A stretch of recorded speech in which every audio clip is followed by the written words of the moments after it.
But the Strixon European Trail will be right. That's good. Okay. Just give a second and let other little stragglers in.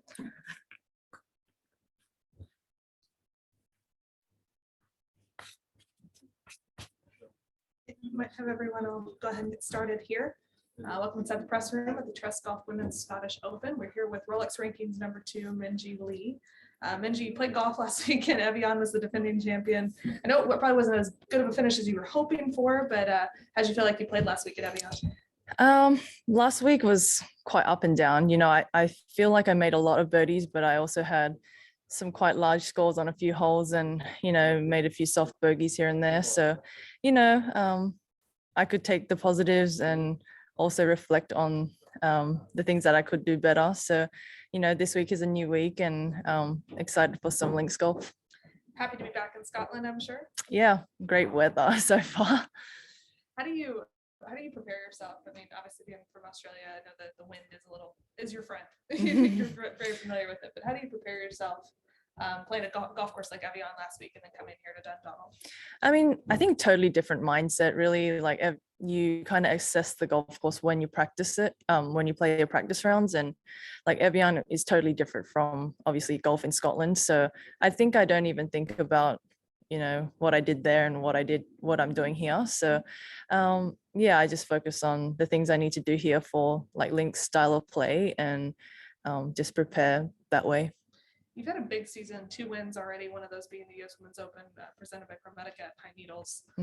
Just kind of assess your year. I mean, you've played ridiculously solid, up into the Cognizant Founders Cup where you finally got that win, and then just a few weeks later backed it up. How would you just assess your year overall?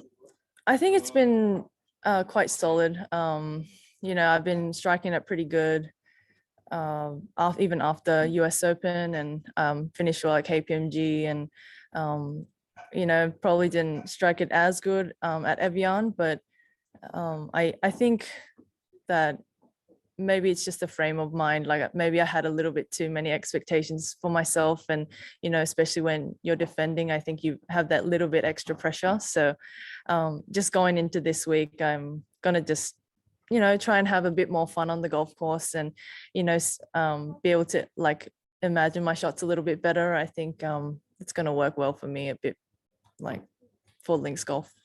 You got that first major win last year, and obviously backed it up this year with another and then another win. How do you manage those expectations when you feel like you're starting to kind of reach the pinnacle of your game and finally see all that hard work pay off?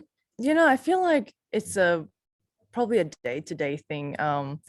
Your expectations can get really high, but I think that just shows how much it means to you. So I just try to ground myself every day and just focus on the things that are my goals and just take it one step at a time, really. We have a couple questions on the Zoom from Beth Ann.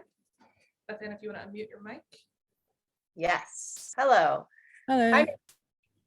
How would you describe your feelings toward links golf, and when did you first feel like you understood it? I think I still don't understand it, but I don't think anybody does, because it can really give you anything. Obviously the weather is really dependent on how tough like links golf can play.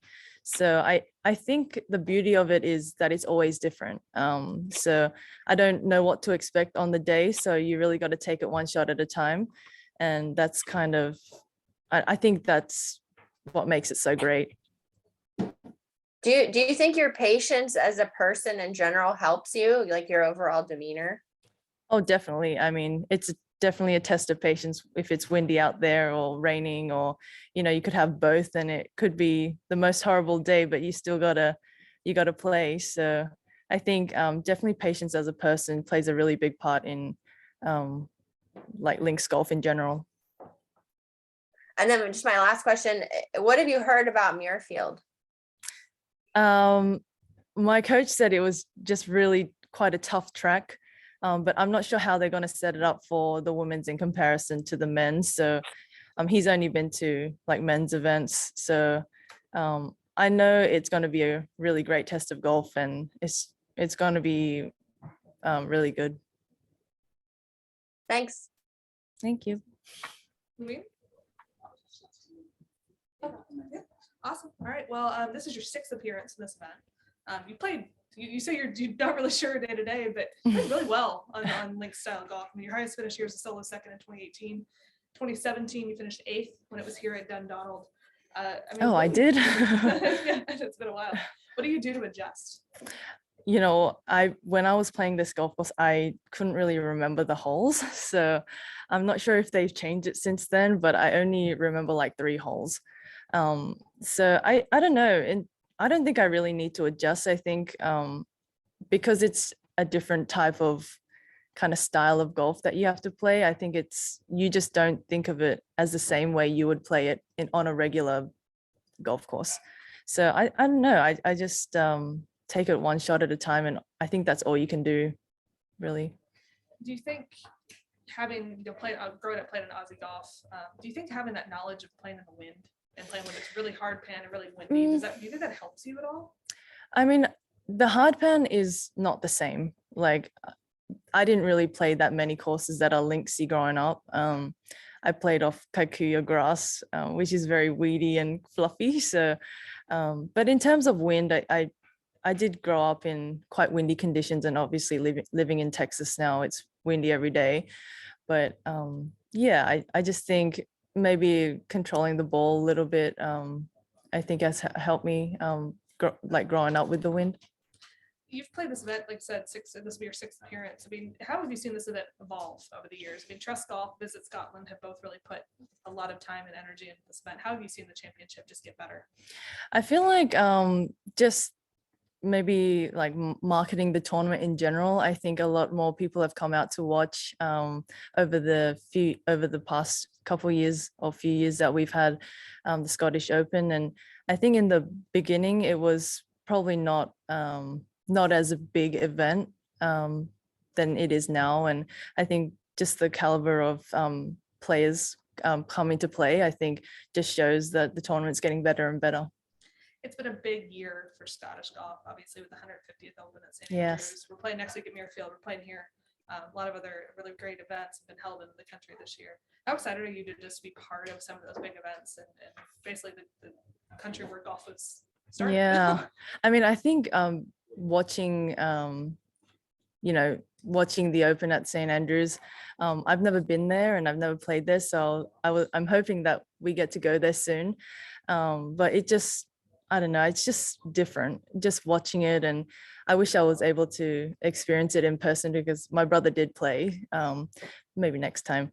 But it's just pretty cool to be in Scotland, and it is the home of golf. Let's chat a little bit about next week. I mean, this is such a big stretch of golf, the women's game. I mean, you have 4 majors crammed kind of into a couple of months. What's your energy level? I mean, you've had those 2 wins. Where are you at with your energy right now, and how are you kind of conserving it with 1 more major test left?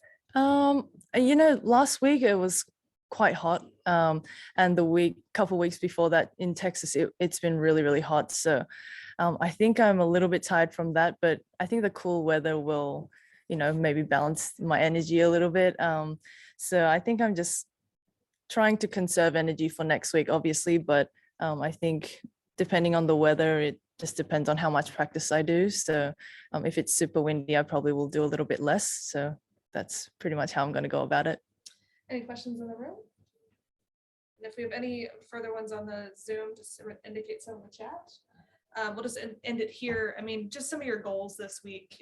Obviously, where this is in the calendar is really great because you can kind of get yourself back used to links golf at this event, play a really top-notch event, and then head to AIG. Yeah. How much will you use this as not only a tune-up for next week, but really just to get yourself more comfortable with links golf? I mean, I think the golf course isn't playing too hard and fast at the moment, so I'm not really sure what it's going to be at Muirfield. But I think in terms of the wind, I think it will be good to just imagine how the ball will react in the wind and just how it's going to react on the greens. So I think in that aspect, I think it will be a good prep for next week. Beautiful. Minjee, good luck this week. Thank you. Thanks. Thanks. 3 questions.